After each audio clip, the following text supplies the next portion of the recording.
السلام عليكم ورحمة الله وبركاته. الحمد لله الذي أنعمنا بنعمة الإيمان والإسلام، والصلاة والسلام على سيد الأنام نبينا محمد صلى الله عليه وسلم. اللهم لا علم لنا إلا ما علمتنا، اللهم انفعنا بما علمتنا وعلمنا ما ينفعنا إنك أنت العزيز الحكيم. وقال تعالى في كتابه الكريم وهو أصدق القائلين: أعوذ بالله من الشيطان الرجيم، بسم الله الرحمن الرحيم. ألف لام ميم. ذلك الكتاب لا ريب فيه هدى للمتقين الذين يؤمنون بالغيب ويقيمون الصلاة ومما رزقناهم ينفقون والذين يؤمنون بما أنزل إليك وما أنزل من قبلك وبالآخرة هم يوقنون أولئك على هدى من ربهم وأولئك هم المفلحون. Jemaah yang dirahmati Allah Subhanahu wa taala, pada kesempatan yang lalu kita menyebutkan makna alif lam mim. Dia adalah huruf hijai, huruf hijaiyah yang dalam Al-Quran Al-Karim ada yang dimulai dengan dua huruf, Yasin, Toha. Ada tiga huruf seperti alif lam mim, alif lam ra. Ada empat huruf, alif lam mim shad. Ada lima huruf, kaf ha ya ain shad. Semua huruf al-hijai ini banyak juga yang menafsirkan. Ada mengatakan ia adalah salah satu nama Allah. Ada juga mengatakan salah satu di antara nama Al-Quran. Ada mengatakan ini adalah sirrun min asrar Al-Quran, salah satu di antara rahasia Al-Quran yang masukkan dalam bab ayat-ayat mutasyabihat.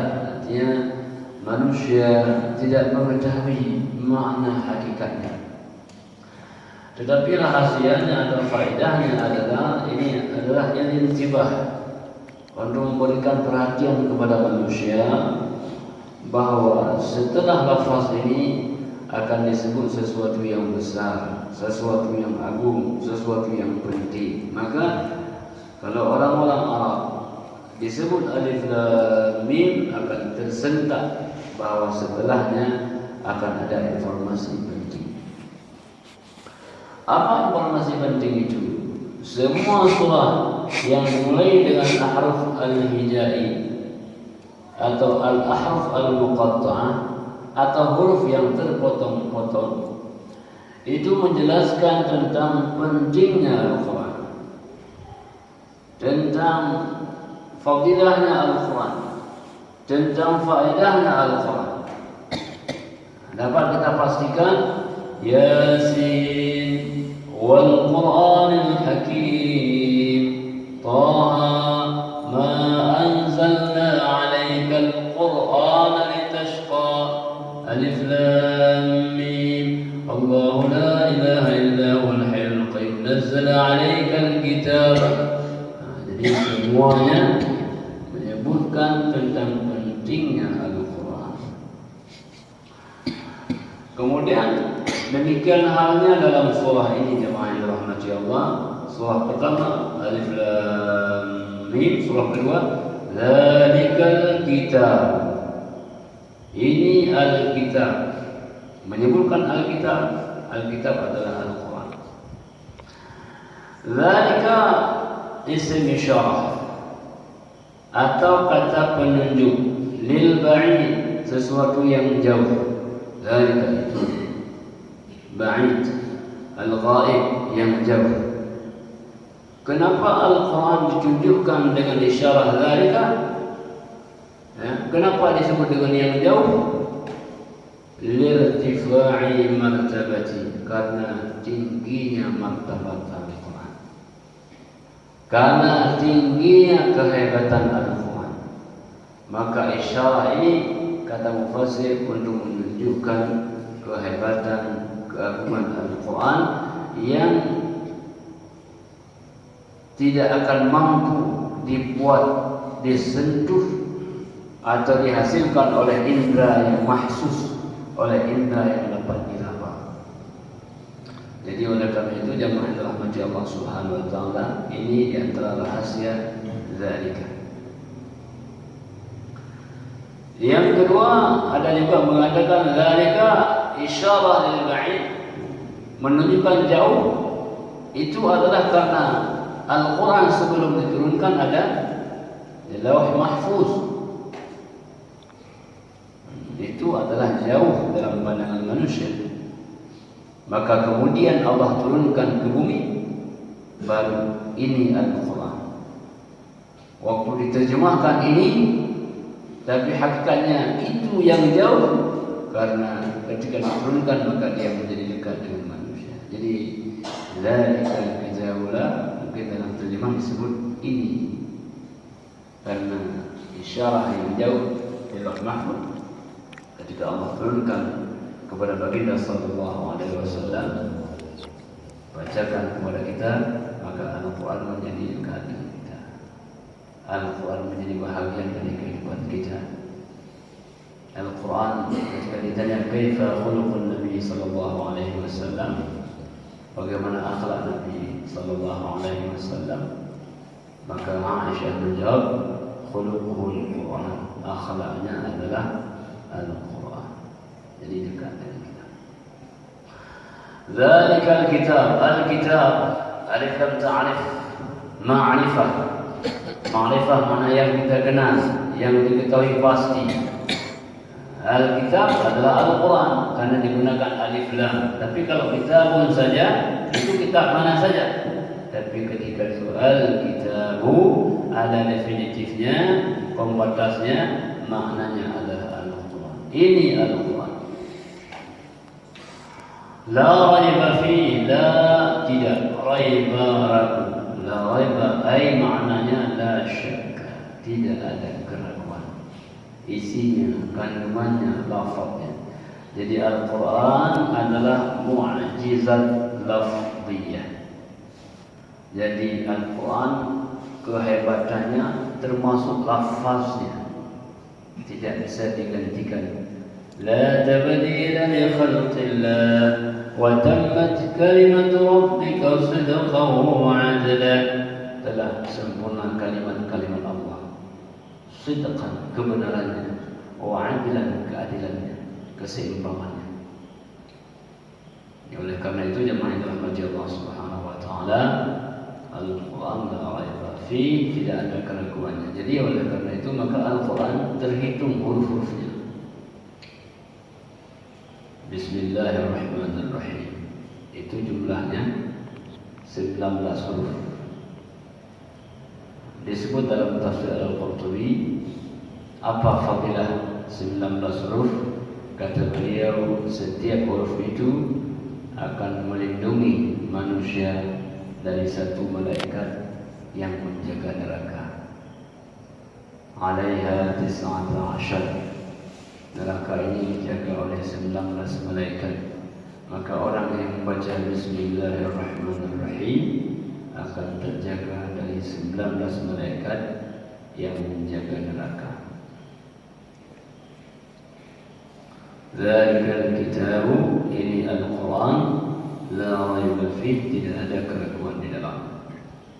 Jadi Al-Quran ini menjelaskan ketidak ada raguan di dalamnya di permulaan. Sebelum orang membacakan Al-Quran, dia harus yakin Al-Quran tidak ada keraguan di dalam. Bukan di akhir, bukan di awal. Jadi Makanya membaca Al-Quran disebut dengan tilawah. Tilawah itu yang pertama, ketika kita baca, kita yakin Al-Quran itu benar. Yang kedua, tilawah itu maknanya harus dibaca satu kalimat yang sempurna. Tidak boleh sepotong. Kalau kita bilang A, itu bukan qiraah, itu tilawah bukan, itu qiraah. Jadi oleh karena itu dia Al-Quran adalah tilawah. Yang ketiga, tilawah itu setelah kita baca satu bahagian berlanjut pada bahagian yang lain, tilawah berurut tilawah. Jamaah yang dirahmati Allah Subhanahu wa taala, kemudian dikatakan hudan lil muttaqin. Hudan artinya dalilan, petunjuk. Rusydan, bimbingan. Lil muttaqin, bagi orang-orang yang bertakwa. Disebutkan al-muttaqin litasyrif, untuk kemuliaan. Kemuliaan. Dari Al-Quran hidayah untuk semua manusia. Disebut al-muttaqin adalah sebagai kemuliaan, sebagai tasyrif, tingginya martabat orang-orang yang bertakwa kepada Allah Subhanahu wa taala. Apa makna al-muttaqin? Al-muttaqin ada mengatakan al-muttaqin adalah al-imtithalu bi awamirihi wa ijtinabu nawahihi. Mengerjakan apa yang diperintahkan oleh Allah Subhanahu wa taala, meninggalkan yang dilarang olehnya, itu muttaqin. Ada yang mengatakan muttaqin ittiqa' 'ala syirk, memelihara diri daripada kemusyrikan. Tidak menyekutukan Allah Subhanahu wa taala qaulan wa fi'lan wa tasdiqan, baik perkataan, perbuatan atau keyakinan. Itu muttaqin. Taqiya yatqa, menjaga, memelihara. Jadi ada juga makna muttaqin adalah ittaqu ma hurrima 'alaihim, memelihara, menjaga diri daripada hal-hal yang diharamkan. Kalau orang senang berbuat haram, itulah dia bukan muttaqin. Muttaqin itu menjaga yang diharamkan. Karena yang diharamkan sedikit, yang dihalalkan lebih banyak. Makanan haram kan tidak banyak, yang halal itu banyak.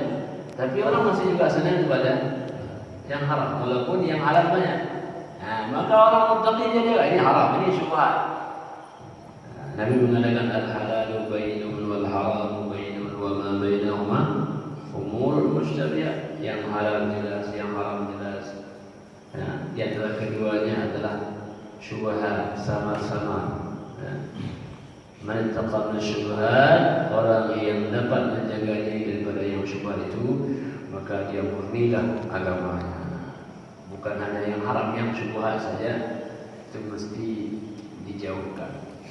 Jadi al-muttaqin itu makna yang ketiga. Makna yang keempat ada sebagian mengatakan muttaqin itu seperti orang yang berjalan di atas duri. Kalau kita jalan itu ada duri, bagaimana kita jalan? Kita sambil berhati-hati melangkah. Itu muttaqin. Dunia ini kan banyak durinya, maka kita berjalan dengan hati-hati, takut, khawatir, was-was, halal mana, haram mana. Maka itulah yang disebut dengan al-muttaqin. Dia berhati-hati dalam menempuh jalan kehidupan. Itu namanya muttaqin. Jadi itu jemaah rahmatullah beberapa makna al-muttaqin. Jadi Al-Quran adalah hidayah, petunjuk, bimbingan, pengarah bagi orang-orang yang seperti tadi. Jemaah yang dirahmati Allah Subhanahu wa taala, itu makna al-muttaqin. Lalu di depannya Allah menjelaskan muttaqin itu apa. Maka dijelaskan secara lebih detail oleh Al-Quran. Ini disebut dengan tafsir Quran bil Quran. Al-Quran menafsirkan dirinya. Jadi ada ulama mengatakan istamtiqil Quran, buat Al-Quran itu berbicara kepada Anda. Jadi Al-Quran menjelaskan siapa dirinya, apa kandungannya. Al-Quran menjelaskan. Kalau kita perhatikan dengan baik. Contohnya apa? Allah mengatakan al-muttaqin. Lalu siapa al-muttaqin? Allah mengatakan alladzina yu'minuna bil ghaibi wa yuqimuna as-salata wa mimma razaqnahum yunfiqun. Ulaika ala hudan min rabbihim wa ulaika humul muflihun. Itu jelaskan oleh Al-Quran sendiri. Jadi kata Al-Quran alladzina yu'minuna bil ghaibi. Al-muttaqin tanda pertama yu'minuna, yusaddiquna, membenarkan bil ghaibi, terhadap sesuatu yang gaib. Apa itu yang gaib? Ma la yudrikul hawas, sesuatu yang tidak dapat dijangkau oleh indera kita. Ketika ditanya Pak, mana lebih banyak yang gaib dengan yang nyata? Jawabannya yang gaib lebih banyak. Ada syaitan, ada jin, ada malaikat, ada syurga, ada neraka, ada kuburan. Nah, itu kan banyak sekali. Banyak sekali. Maka oleh karena itu beriman kepada yang gaib itu tanda orang bertakwa. Setelah masuk dalam kuburan ada azab kubur, ada nikmat kubur. Nabi mengatakan ketika mamar bi qabraini, lewat dua kubur, beliau mengatakan hadani yu'adzabani, dua kuburan ini lagi diazab oleh Allah Subhanahu wa taala, dan seterusnya. Jadi ini maknanya bahwa yang gaib itu lebih banyak. Maka orang yang beriman kepada yang gaib, dia akan membuat ketenangan dalam hatinya. Jadi walaupun agak sengsara hidup ini, tapi ada kebahagiaan di balik semua ini. Jadi bagi orang bertakwa itu, yang pertama dia beriman kepada al-ghaib. Ya. Ada sirat, ada jembatan menuju surga, dan di tengah-tengahnya adalah neraka, ada hisab, hari perhitungan, dan seterusnya. Jadi ini informasi Al-Quran Karim bahwa itu tanda orang bertakwa. Bagaimana kita bisa meyakini yang gaib? Sumber informasi yang gaib dua. Yang pertama Al-Quran, yang kedua As-Sunnah. Tidak tahu yang gaib di mana jin, bagaimana jin, tidak tahu. Bagaimana kuburan, tidak tahu. Bagaimana sakaratul maut, tidak tahu. Kita tahu lewat informasi Al-Quran dan hadis-hadis Nabi sallallahu alaihi wasallam. Disebutkan dengan asyratus sa'ah, ada tanda-tanda kiamat, ya, dan seterusnya. Itu yang pertama. Kemudian Allah mengatakan yang kedua, sifat orang yang bertakwa itu adalah wa yuqimuna as-salat. Makna yuqimuna as-salat, ya, yuqimuna, makna yuqimuna iqamah. Makanya kalau salat qad qamatus salatu qad qamatus salat, kan itu detik terakhir kita harus bangun. Kalau iqamah itu kan paling telah kita bangun pada kalimat qad qamatus salat. Apa makna iqamah? Iqamah menegakkan alal mudawamah, senantiasa. Bukan sekali, bukan dua kali. Al-mudawamah itu iqamah. Kalau cuma sekali, bukan iqamah namanya itu. Iqamah itu, maka kalau konsisten dalam bahasa Arab disebut dengan istiqamah. Itu artinya dia selalu itu istiqamah. Maka salat mesti iqamah, menegakkan dengan sempurna syaratnya, rukunnya, dan terus kita melaksanakan sampai kapan? Sampai ajal menjemput nyawa. Ya, maka Allah mengatakan wa'bud rabbaka hatta ya'tiyakal yaqin. Sembahlah Tuhanmu sampai datang keyakinan kepadamu. Makna keyakinan apa? Kematian. sembahlah Tuhanmu sampai datang kematian menjemput. Kalau sudah mati, maka tidak lagi perlu salat. Jadi kalau kita umur sudah dekat, berarti kewajiban kita sudah hampir selesai. Apabila sudah sampai ajal, maka bebaslah manusia dari semua taklif. Karena taklif hanya ada di dunia, beban itu di dunia. Yang sudah kurang, maka yang tinggal adalah al-jazaa, balasan. Hamba Allah yang dimuliakan, jadi oleh karena itu wa yuqimuna shalah, kata mufassir, yu'addunaha 'ala al-wajh al-akmal. Jadi melaksanakan salat dengan posisi yang sempurna, bisyurutiha, arkannya, syaratnya, rukunnya, wa khusyu'ha, khusyu'nya. Nah, ini disebut dengan yuqimuna shalah. Ya, kalau orang enggak khusyuk bagaimana? Itu belum yuqimuna shalah. Kalau enggak cukup syarat, belum yuqimuna shalah. Kalau enggak cukup rukun, belum yuqimuna shalah. Maka Allah mengatakan dalam surah Al-Mu'minun, qad aflahal mu'minun alladzina hum fi salatihim khashi'un. Maka beruntunglah orang yang beriman. Mana aflaha ini? Masuk surga lah orang yang beriman. Apa syaratnya? Apa karakternya? Yang pertama, alladzina hum, mereka yang dalam salatnya khashi'un, mereka khusyuk. Al-khusyuk huwa insyighalul qalbi bis-shalah. Orang yang sibuk hatinya dengan salat itu. Sibuk hatinya. Entah dia pahami maknanya, entah dia pahami makhrajnya, entah dia berharap ya Allah terimakan doanya. Ini disebut dengan khusyuk. Jadi insyighalul qalbi bis-shalah, sibuk hatinya dengan salat sehingga terlupakan artikel duniawi.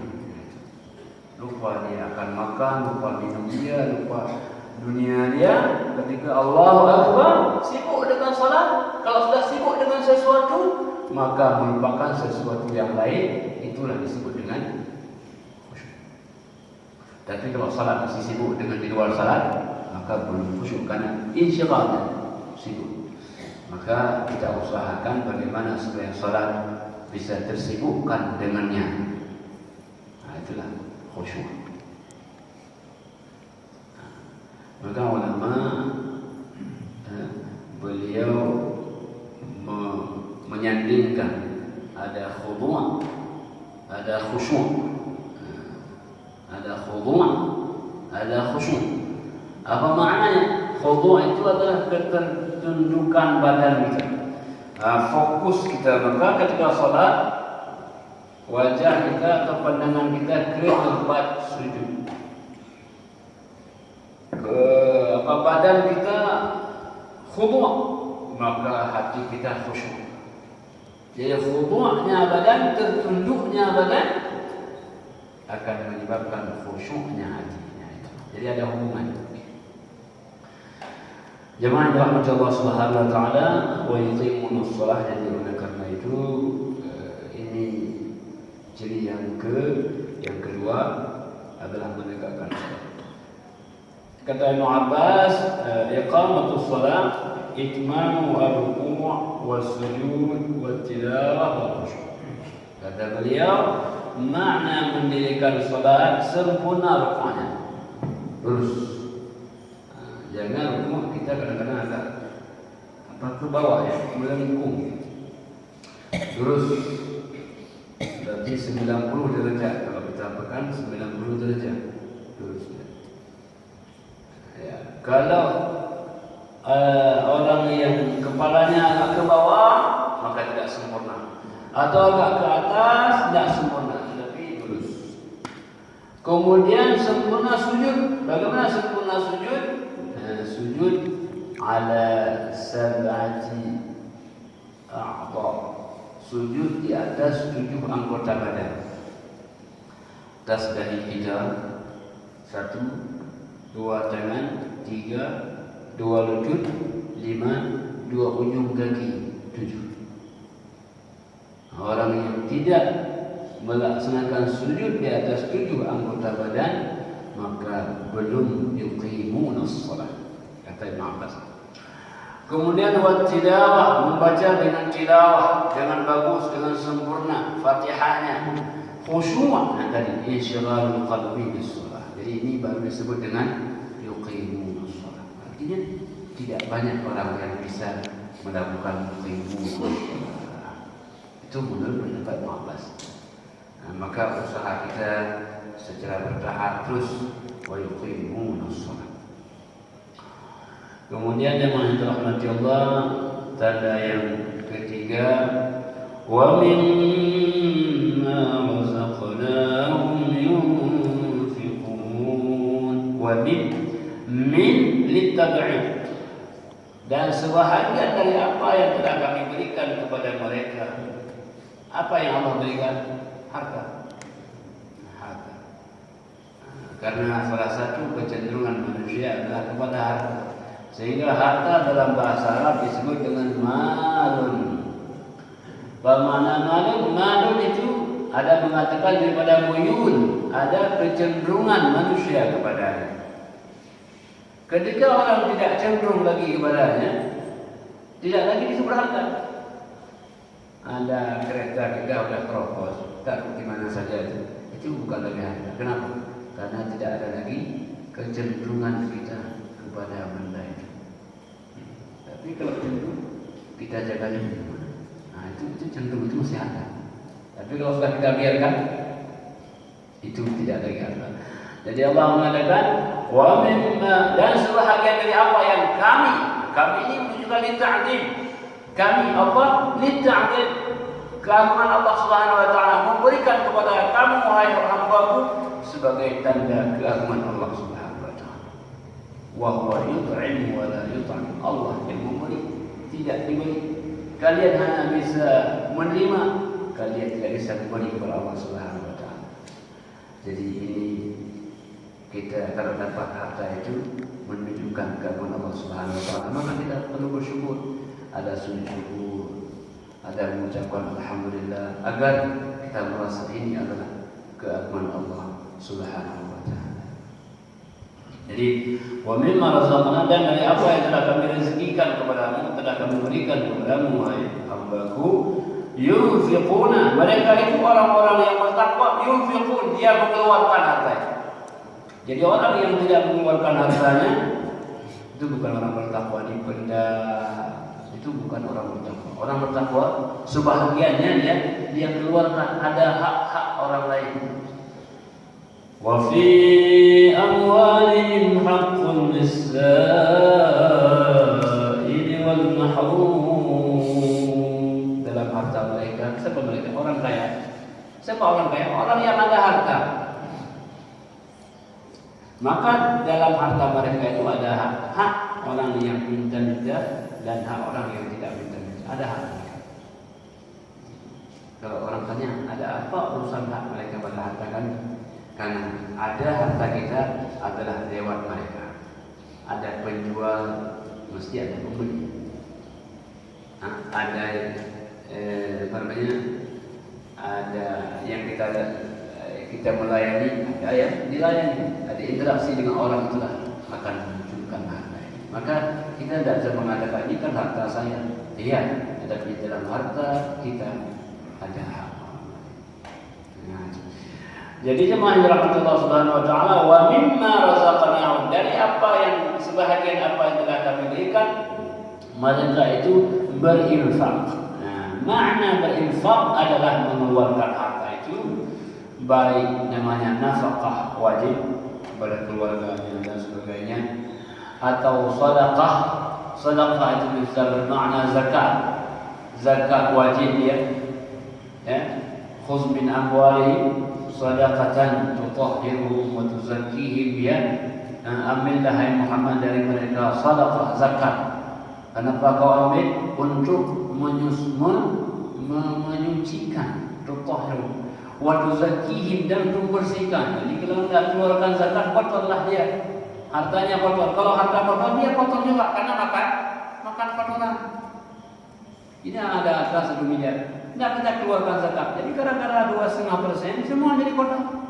Akhirnya kita beli nasi kotor, minum kotor, kemudian kita berikan kepada anak pemberian yang kotor. Jadi sama-sama lah dah kotor, anak kita kotor, sama-sama kotor.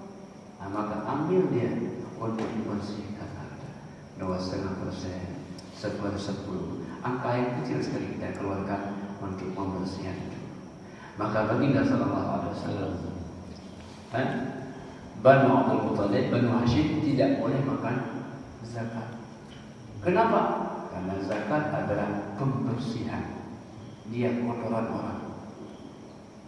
Maka orang yang tidak lagi menerima zakat, dia bersyukur, alhamdulillah saya tidak lagi makan kotoran. Bersyukur dia. Tidak justru dia mengatakan, kenapa saya tak terima lagi zakat?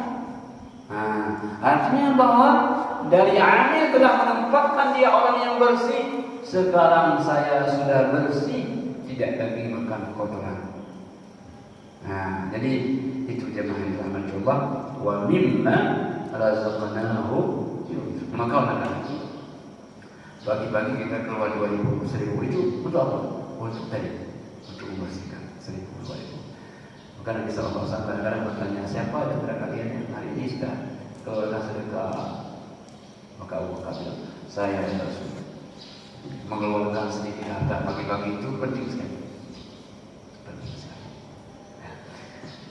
Nah, jemaah yang Allah Subhanahu wa taala, maka umat Nabi Muhammad sallallahu alaihi wasallam dicoba dengan harta. Umat Nabi Muhammad sallallahu alaihi wasallam ini cobaan kita apa? Harta. Maka kalau kita baca nanti ayat-ayat ke depan itu ada ayat yang panjang-panjang. Ayat apa? Ayat di antaranya tentang harta. Contohnya ayat tentang utang. Ya ayyuhalladzina amanu idza tadayantum bidainin ila ajalin musamman faktubu wal yaktub bainakum katibun bil 'adli wa la ya'ba katibun an yaktuba kama 'allamahu Allah falyaktub. Satu halaman. Ayat tentang harta terkait dengan utang. Apalagi ayat tentang pembahagian warisan. Itu hampir dua lembar itu. Yusikumullahu fi auladikum lidzakari mithlu haqqil unsayain wa in kunna nisaan fawqa ithnatayn falahunna thulutha ma tarak. Itu tentang harta. Kami perintahkan bahwa manusia bila nanti meninggal maka dia punya dua anak laki-laki perempuan, anak laki-laki dua bagian anak perempuan, terus sampai halaman berikutnya. Jadi umat Nabi Muhammad sallallahu alaihi wasallam diuji dengan harta. Jemaah yang dirahmati Allah Subhanahu wa taala, wa mimma razaqnahum yunfiqun. Jadi ciri orang yang bertakwa yang ketiga adalah mengeluarkan harta. Jadi kalau salat itu adalah ibadah badaniyah, dia terkait dengan hak Allah Subhanahu wa taala, maka mengeluarkan harta adalah ibadah maliyah, terkait dengan hak manusia. Jadi ada hak Allah, salat, puasa, ada hak manusia, memberikan nafkah, sedekah. Maka kita tidak bisa hidup tanpa dua hak yang seimbang. Allah, hubungan dengan Allah baik, ibadah kita baik, salat baik, manusia juga baik, sedekah, infak. Tidak bisa orang masuk syurga kalau akhlaknya buruk. Dia salat tapi akhlaknya buruk, perangainya tidak bisa. Dia baik kali perangainya tapi tidak salat, tidak bisa. Jadi oleh karena itu agama kita betul-betul mendampingi kita agar baik akhlak kita kepada Allah, juga baik akhlak kita kepada sesama manusia. Nah, itu jemaah. Maka nanti kalau sudah ketemu orang senang. Melihat wajah Nabi itu senang, bahagia. Kalau orang susah ketemu Nabi, bahagia. Makanya orang mencari Nabi sallallahu alaihi wasallam hanya untuk melihat wajah beliau.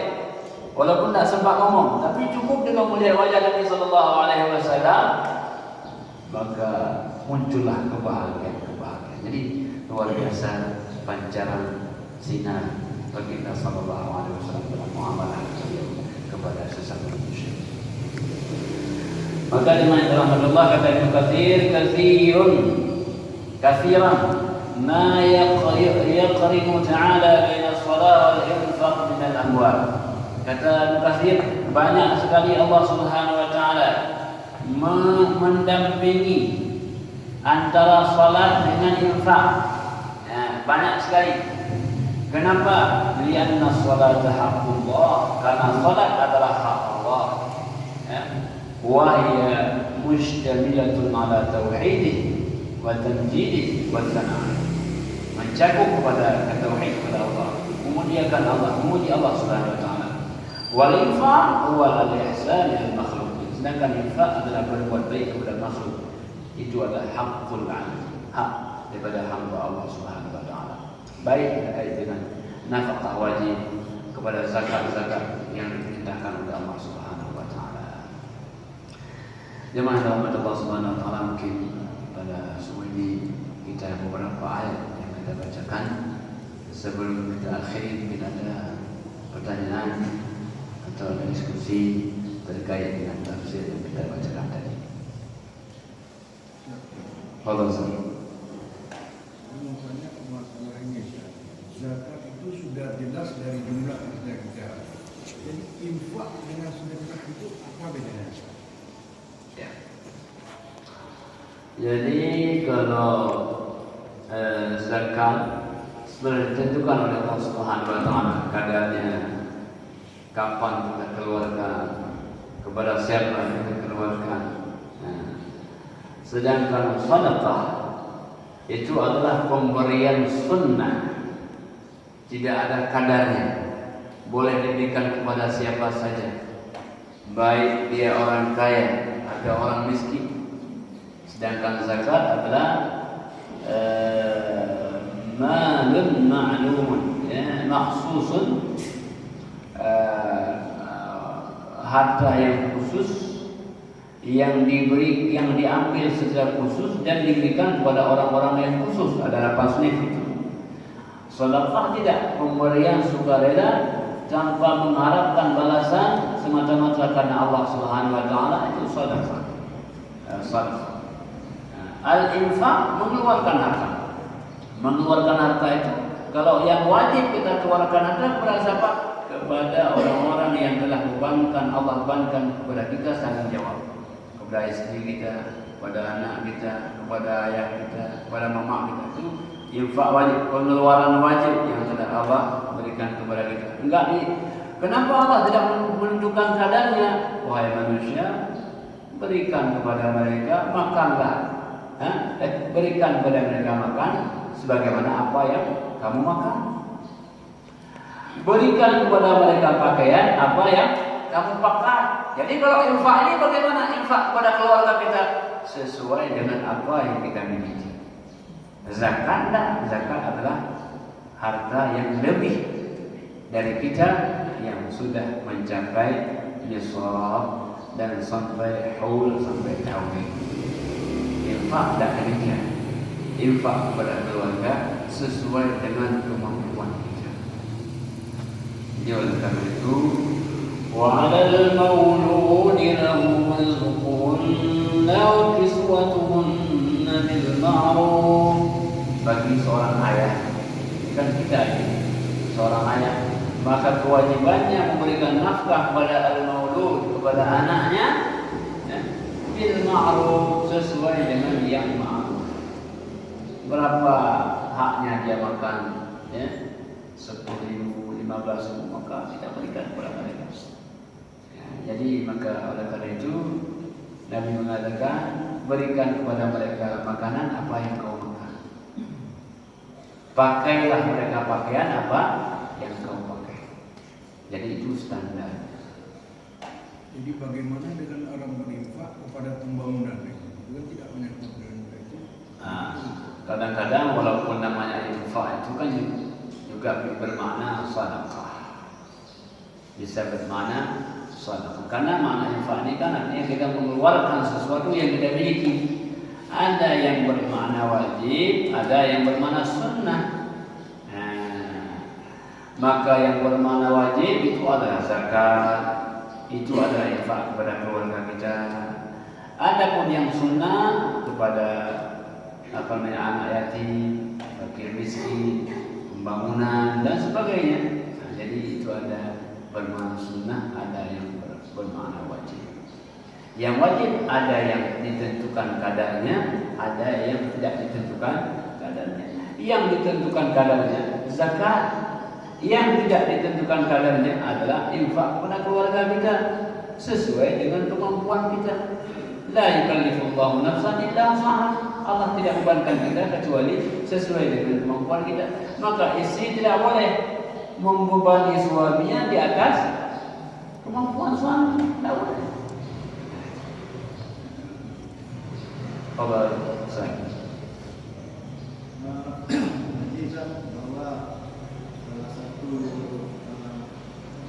syarat orang beriman sebenarnya adalah percaya kepada yang baik. Kemudian salah satu yang baik itu dalam agama kita adalah adanya azab kubur. Tapi ada sebahagian orang berpendapat tidak ada azab kubur dengan alasan belum sampai hari hisab, belum sampai mahkamahnya Allah, yaitu belum hari kiamat. Jadi kalau belum hari kiamat, dianggap Allah tidak adil kalau menghukum karena belum ada mahkamah. Ini ada sebagian pendapat. Ini bagaimana? Ya. Jadi masalah al-ghaib itu informasinya dua. Yang pertama dari Al-Quran, yang kedua dari Sunnah Nabi Sallallahu Alaihi Wasallam. Jadi kita kalau sudah mendapatkan Sunnah dan Sahih, maka kita mesti yakini bahwa itu adalah iman kepada yang lain. Ya, hadis ketika mengadakan kan Nabi Sallallahu Alaihi Wasallam marra biqabraini, Nabi melewati dua kubur, lalu mengadakan hadani yu'adzabani, dua ini lagi diazab oleh Allah Subhanahu Wa Taala. Jadi sebenarnya dari permulaan kan orang sudah merasakan kalau orang beriman sakratul maut dia lebih mudah. Nah, itu bahagian kepada percikan-percikan akhirat. Kubur adalah muqaddimah azab. Nah, maka dia disebut dengan raudhatun min riyadil jannah atau hufratun min huffar. Jadi dia taman surga atau dia adalah lubang neraka. Jadi itu mesti muqaddimah itu. Maka apabila orang sudah mendapatkan muqaddimah surga, maka dia mesti masuk surga. Kalau sudah di taman, dia tidak lama lagi akan masuk ke dalam surga. Demikian pula, maka kuburan ini adalah sebagai muqaddimah akhirat. Muqaddimah. Jadi hadis tadi menjelaskan bahwa azab Allah telah berikan muqaddimah. Imma azab kubur wa imma ni'mat kubur. Tapi dia belum neraka syurga belum. Tapi dia muqaddimahnya sudah. Kapan syurga neraka? Nanti setelah hisab. Setelah hisab, waktu sirat. Maka sirat adalah sebagai seleksi. Apa seleksi? Yang lewat loncat dia sampai ke syurga. Yang lain tergantung amalnya. Ada yang jatuhnya hampir sedikit dari lewat ke surga, ada tengah-tengah, ada waktu injak langsung cemplung ke neraka. Jadi ini adalah keputusan terakhir. Azab itu sebenarnya waktu orang di mahsyar juga sudah terasa azab. Di mahsyar waktu dikumpulkan di padang itu sudah terasa. Ada matahari sejengkal di atas kepala kita. Ada yang keringatnya sampai menenggelamkan dia. Ada yang punya besar sebesar gunung. Itu merupakan muqaddimah asal. Nah, jadi pada karena itu kita meyakini ada azab kubur karena memang ada hadis terkait dengan itu bahwa itu adalah muqaddimah daripada akhirat. Jadi saya pikir masalah akhirat itu mesti dia merujukannya kepada ayat atau hadis, karena sesuatu yang lain tidak dapat dijangkau oleh manusia. Karena ternyata waktu kita bongkar kuburan, tidak ada, biasa aja. Nah, jadi dia azab itu karena azab atau nikmat sesuatu yang abstrak bagi kita. Bagi mereka nggak abstrak. Nisbah kepada orang hidup, azab dan nikmat itu abstrak. Bagi mereka fakta. Bagi orang dalam Quran fakta. Bagi kita adalah abstrak. Ya. Bagaimana salat bisa menjadi sebuah teman yang mendampingi? Bagaimana zakat bisa menjadi yang membuat dia sedikit puasa sebagainya yang menemani? Ini semua bentuk abstrak bagi pemahaman kita yang hidup. Tapi ketika kita mati, kita akan mengatakan, ya betul, indah nikmat dalam Quran. Itu saja. Ya, jangan lupa berdoa. Ada lagi saya? Fadhal. Mengenai sholat lah Ustaz nih. Iya. Sering kita lihat kadang-kadang ada orang sholat baik sendiri maupun teman itu nampaknya dia kayak kita Tidak bergerak. Iya. Kemudian yang mengenai istiqomah juga. Kadang-kadang kalau bacaan jahat itu bagus sekali lama tapi waktu sih kita pun baru sekali banyak udah lupa. Nah, bagaimana menurut kita apakah istiqomah atau juga Ya. Terkait rukun ya, ada rukun fi'li, ada rukun qawli, ada rukun qalbi ya. Jadi kalau yang namanya qiraah, bacaan itu mesti dibaca. Apa makna baca? Talaffuz bil lisan, mengeluarkan. Talaffuz itu mengeluarkan. Apa namanya? Lafaz. Itu masalah lafaz. Keluarkan. Al-ha itu sudah keluar berarti lafaz. Kalau belum itu adalah niat namanya. Nah, makanya harus dikeluarkan. Tapi cukup untuk didengar oleh sendiri. Nah, jadi Fatihah itu dikeluarkan, dilafalkan. Jadi lafal itu maknanya mengeluarkan ucapan. Allah kita keluarkan. Jadi jangan sampai tidak kita keluarkan. Dibaca. Fatihah dibaca, tahiyat dibaca, sholawat dibaca, salam dibaca. Bukan diniatkan. Nah, jadi harus. Ya, begitu ya. Nah, yang kedua istiqamah. Istiqamah artinya konsisten.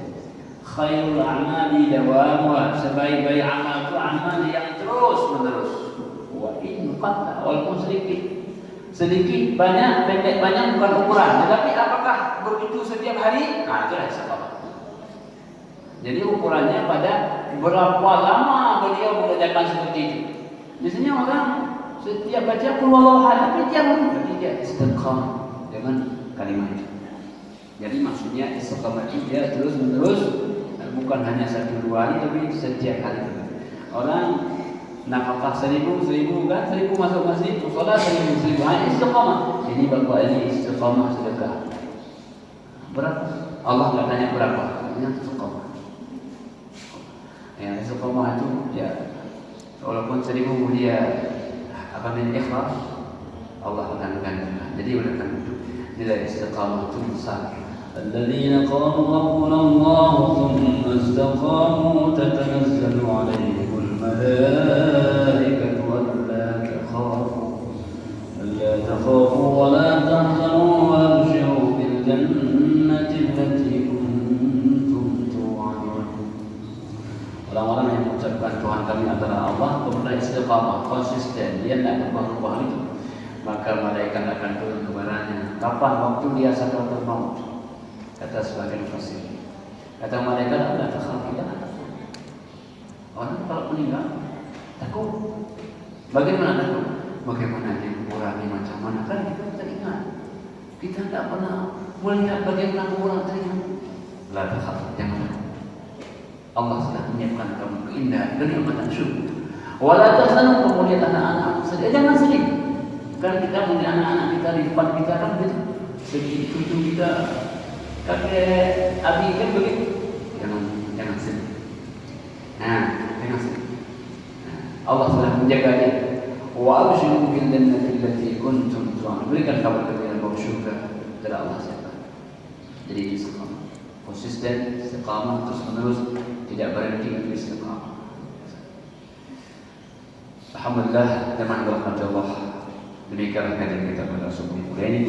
Subhanallah wa bihamdihi, asyhadu an la ilaha illa anta. astaghfiruka wa atubu ilaik. Hadanallahu wa iyyakum ajma'in. Wassalamu alaikum warahmatullahi wabarakatuh. Wassalamualaikum warahmatullahi wabarakatuh.